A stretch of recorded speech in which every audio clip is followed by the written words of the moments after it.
నమస్తే, welcome to our channel. కూటమి ప్రభుత్వం అధికారంలోకి రాగానే వైసీపీ హయాంలో జరిగినటువంటి అవినీతి అక్రమాలు అన్ని బయటకు వస్తున్నాయి. ఈ నేపథ్యంలోనే టీటీడీ కల్తీనయ్యి అంశం కానీ, పరకామణి అంశం కానీ ఇవన్నీ కూడా వెలుగులోకి రావడం, మరి ఆ కేసుల్లో ఎవరైతే ఆరోపణలు ఎదుర్కొంటున్నారో వాళ్ళని అధికారులు కూడా ప్రశ్నిస్తున్నారు. మరి ఈ పరకామణి అంశంలో భూమన కరుణాకర్ రెడ్డిని కూడా అధికారులు విచారించారు. విచారణ అనంతరం భూమన కరుణాకర్ రెడ్డి ఇచ్చినటువంటి స్టేట్మెంట్ ని ఏ విధంగా చూడాలి? మరోపక్క చూసుకున్నట్లయితే కూటమి ప్రభుత్వం అధికారంలోకి వచ్చిన వెంటనే చంద్రబాబు అవినీతి కేసులను అటకెక్కించే ప్రయత్నం చేస్తున్నారంటూ సాక్షిలో వచ్చినటువంటి కథనాలను ఏ విధంగా చూడాలి తెలుసుకునే ప్రయత్నం చేద్దాం. దీన్ని విశ్లేషించడానికి మనతో పాటుగా ఉన్నారు ప్రముఖ ఆర్థిక, రాజకీయ, సామాజిక విశ్లేషకులు అరిసిమెల్లి శ్రీనివాస్ గారు. నమస్తే సార్. నమస్కారం సార్. కూటమి ప్రభుత్వం అధికారంలోకి రాగానే రెండు అంశాలు సార్. ఒకటి, వైసీపీ హయాంలో జరిగినటువంటి అవినీతి అక్రమాలపైన ఫోకస్ పెట్టింది. అదేవిధంగా విచారణలు ఎదుర్కొంటున్నారు వాళ్ళు, ఎవరైతే ఆరోపణలు ఎదుర్కొంటున్న వాళ్ళు. ఇంకోటి చూసుకున్నట్లయితే చంద్రబాబు అవినీతి కేసులను అటకెక్కించే ప్రయత్నం చేస్తున్నారు. ఎవరైతే బేవరేజెస్ ఎండీగా గతంలో ఆయన అవినీతి పైన కేసులు పెట్టారో ఇప్పుడు వాళ్ళే సైలెంట్ గా ఉండడం, పిటిషన్లు ఉపసంహరించుకోవడం కానివ్వండి, లేదంటే అవసరం లేదు దర్యాప్తు అని చెప్పడం అని సాక్షిలో వచ్చినటువంటి కథనాన్ని ఏ విధంగా చూడాలంటారు? మొదటగా నేను ఈ కేసుల గురించి మాట్లాడతాను. ఒకవేళ నిజంగా చంద్రబాబు నాయుడు గారి మీద కేసులు ఉన్నాయనుకోండి, ఆయన కేసుల మీద ఆయన దర్యాప్తు చేయించుకుంటాడా? సిగ్గుందా, మీకు బుద్ధి ఉందా, అసలు బుర్ర ఉందా? ఖచ్చితంగా చేయించుకోరు. ఏమైనా ఉంటే కూడా ఉపశమనం చేయించుకుంటారు. అసలు మీరు పెట్టిన కేసులు అంటే అది ఎవరు పెట్టారు? ఇప్పుడు అక్కడ ఎవరో స్వయంగా వాళ్ళే పెట్టారంట. నువ్వు పెట్టించో. రింగ్ రోడ్ లేకుండా రింగ్ రోడ్డు కేసులను, లేకపోతే ఇసుక ఫ్రీగా ఇచ్చిందని ఎక్సైజ్ మీద పెట్టించితే వాళ్ళు బలవుతారు.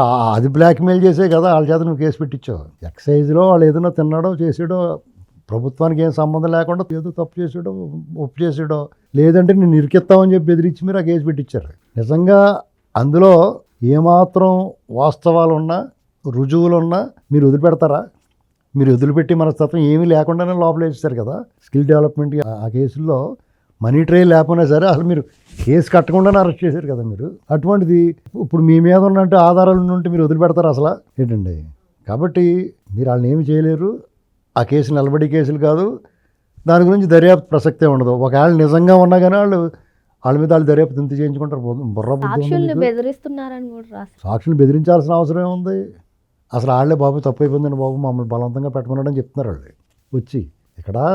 అంటే మరీ చంద్రబాబు నాయుడు గారు మీ విషయంలో చాలా ఉదారంగా ఉన్నాడని చెప్పేసి తన కేసులు, తన ప్రభుత్వంలో తన మీదే కేసులు పెట్టించుకుని తనే జైల్లోకి వెళ్ళిపోవాలని కోరుకుంటున్నాను. మీరు ఎంత అవకతవక ఆలోచన చూడండి అది. అంటే వాళ్ళ ఎక్స్పెక్టేషన్స్ ఏ రేంజ్లోకి వెళ్ళిపోయినా చూసారా? అంటే చంద్రబాబు నాయుడు గారు రాగానే ముడ్డి పగలగొట్టి లోపల వేయకుండా ఉన్నందుకు వాళ్ళు ఏం కోరుకుంటున్నారు? ఇప్పుడు వాళ్ళు పెట్టిన దొంగ కేసుల మీద చంద్రబాబు నాయుడు గారు విచారణ చేయించి జైల్లోకి వెళ్ళిపోవాలా?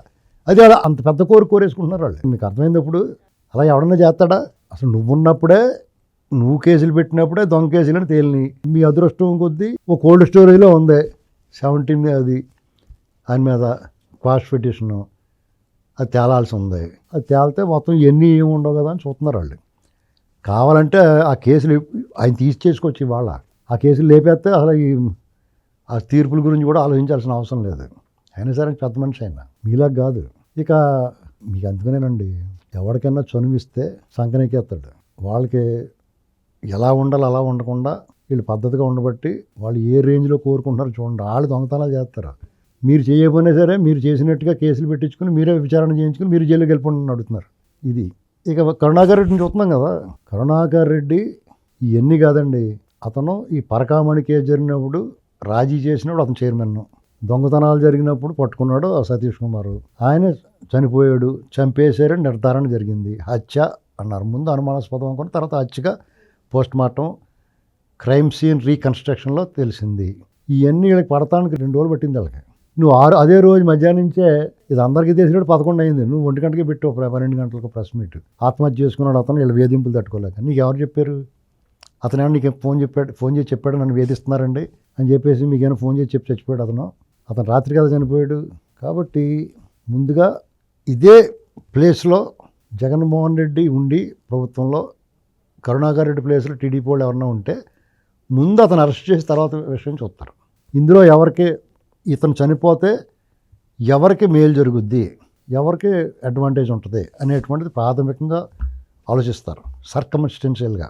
డెఫినెట్గా ఈయన చనిపోతే మీరే కదా సేఫ్, మీకు వ్యతిరేక సాక్ష్యం చెప్పకుండా ఉంటాడు కదా. కాబట్టి అల్టిమేట్గా మేము లోపలేసి విచారణ చేయాలి, మామూలుగా కాదు, తోగుతా చేయాలి. వాళ్ళు చాలా పెద్ద మనుషులు కాబట్టి అందంగా మిమ్మల్ని పిలిచి పర్ఫెక్ట్గా వెళ్తున్నారు. మీరు లోపల ఒకటి చెప్పి బయటకు ఒకటి చెప్తున్నారు. లోపల ఏం చెప్పి వచ్చారో ఎలాగో రేపు తెలుస్తుంది, వాళ్ళు చెప్తారు. మీరు బయటకు వచ్చి ఏమంటున్నారు, నైలు నదిలో మొసళ్ళు ఎన్ని ఉన్నాయి, లేకపోతే నిన్న కురిసిన వాన చినుకులు ఎన్ని ఉన్నాయి లెక్క అడిగారు, లెక్క అది ఎవరు చెప్పగలుగుతారన్నారు.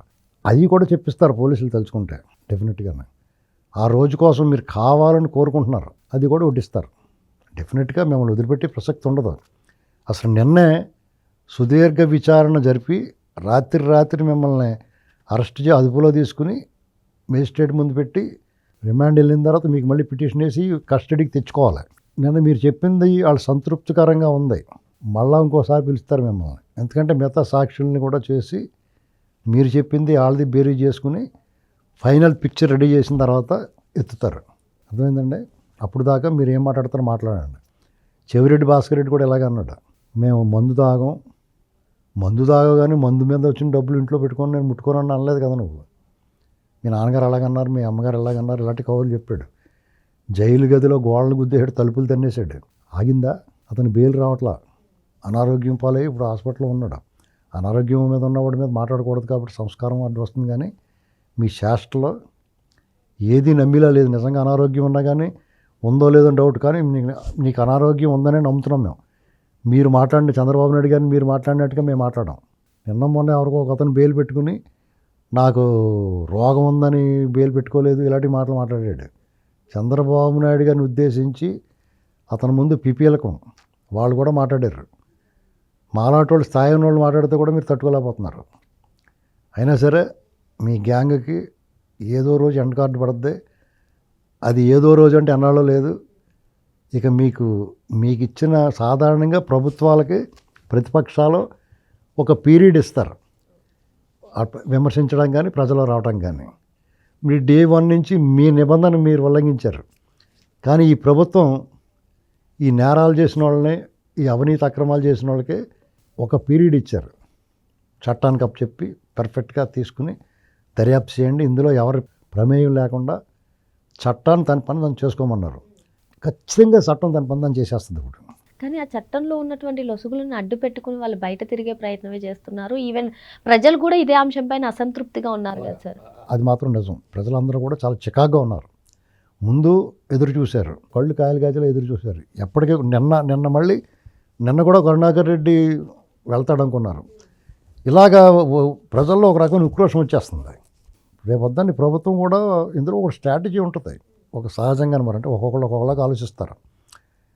ప్రజల్లో పూర్తి స్థాయిలో వీళ్ళ మీద వికారం వచ్చిందారు లోపల వేసారనుకోండి, ఎవడో కిక్రమని బలిగేసారనుకుంటారు. అది పరిస్థితి. వాళ్ళు కూడా ఇవాళ వేస్తారు రేపేస్తారు టెన్షన్ లోపల వేస్తారు. ఇంకా అమ్మాయి వేస్తారు తర్వాత చూసుకోవచ్చు, ఒక ఏడుపు ఏడవచ్చు అనుకుంటారు. లోపల వేసి దాకా ఆడికి టెన్షన్ ఉంటుంది, ఎప్పుడు వచ్చి తలుపు కొడతారు రా బాబు అని. వాళ్ళు వెళ్ళిపోవడం ఖాయం.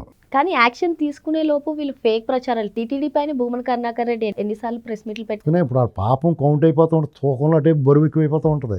దేవుడు కూడా ఇదిట్రా ఇంకేం చేస్తాడు పాపం అనుకుంటాడు. దేవుడు కూర్చుని ఆడు చేసిన ఇంత పాపానికే శిక్ష చేద్దాం అనుకున్నప్పుడు ఇంత పాపం చేసేయడం కూడా ఇంకెంత పెద్ద శిక్ష చేయాలి.